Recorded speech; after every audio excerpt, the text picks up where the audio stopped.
Oh, Bob's incredibly competitive. That's the number one thing. He's talented physically. He was a good athlete in that way. But the biggest thing that pushed him to a higher level was his competitiveness.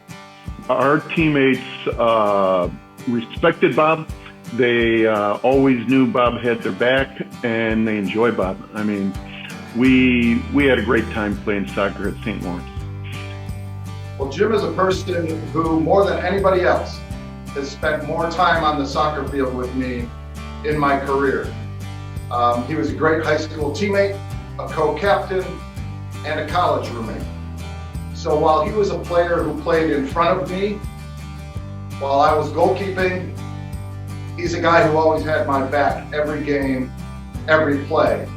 And I value his friendship, which is lifelong, between the two of us. My whole family was born and raised in Burbank, so it was a natural for grade school to high school for that transition to take place. I'm the youngest of 7 children in my family. My 2 older brothers preceded me at St. Lawrence. My 4 older sisters preceded me at Queen of Peace. So I was proud and privileged to continue the tradition for our entire family to receive and benefit from a Catholic education at a very nearby location to our home.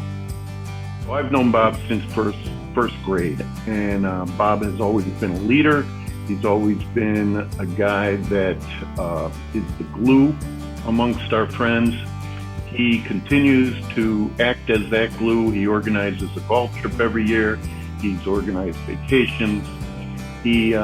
That's one of the special things about Bob. Bob's best quality as a person is his ability to connect people. That's what he does, and he does that in his work. He does that in his friendships. He's terrific at that. As a player, again, I go back to his competitiveness. That's the number one thing that drove Bob. We were in a game once, and I came up from behind to catch a ball.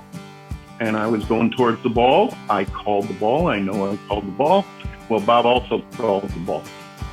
And Jim was in front of me, and I buried my knee right in the square of his back. And when the goalie calls the ball, you're supposed to get out of the way. I did not get out of the way. Bob's knee hit me in the back, collapsed my lung.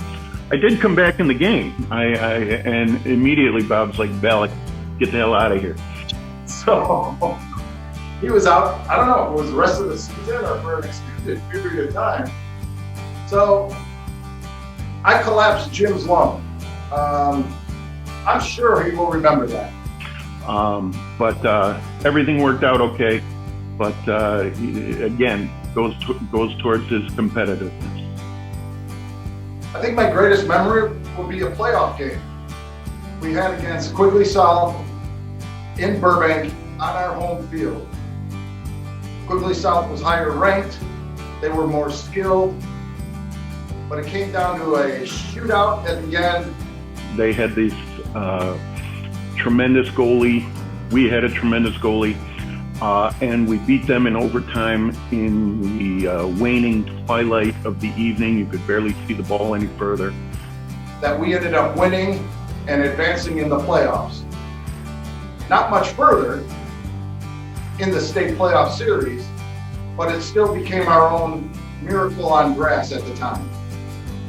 So this picture is very significant. It really tells the story of Bob Lahey as a goalie.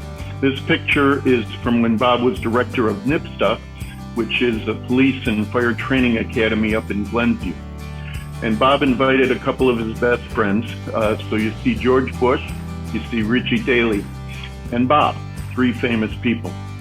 But first, I want you to focus in the foreground.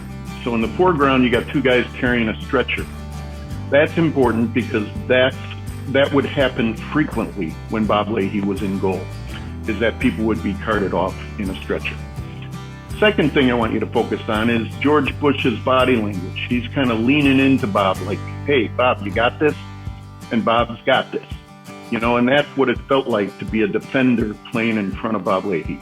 You could kind of lean in. You knew he had the ball. You knew he had it. And then the last thing I want you to focus is Bob's right forearm. So you see it beginning to extend towards Richard Daley. And if any small forward, any quick forward, any shifty, skilled forward made their way near the goalie box, you could often see that pose of that right forearm coming right at the jaw. Not in any way, just to protect himself, of course. But again, this picture expresses what Bob's accomplished in his work life, but it also tells you a lot about how he played goalie. I would like to thank my players, my teammates, many of whom are still my lifelong friends today. Soccer is a game of 11 players on a field working together, and without them, I couldn't do my job if they weren't doing their job in front of me. The entire environment at St. Lawrence allowed me to grow, to excel, and to succeed. And I'm proud to be a member of this class. So I think it's especially appropriate that tonight, of all nights, we're in the parking lot, the north parking lot of St. Lawrence, one that all of us have traveled on foot or on the school bus, coming and going from the locker room, exiting and entering our practice field or our game field. So it has come full circle. We're back in the parking lot. We're back in the place where we spent so much of our time. I'm glad to be a proud member of the class of 2020. I'm glad that my parents and my family and my friends are here to celebrate with me and with all of us. Congratulations, class of 2020. Please join me in welcoming Bob Lahey as the newest member of the St. Lawrence Athletic Hall of Fame.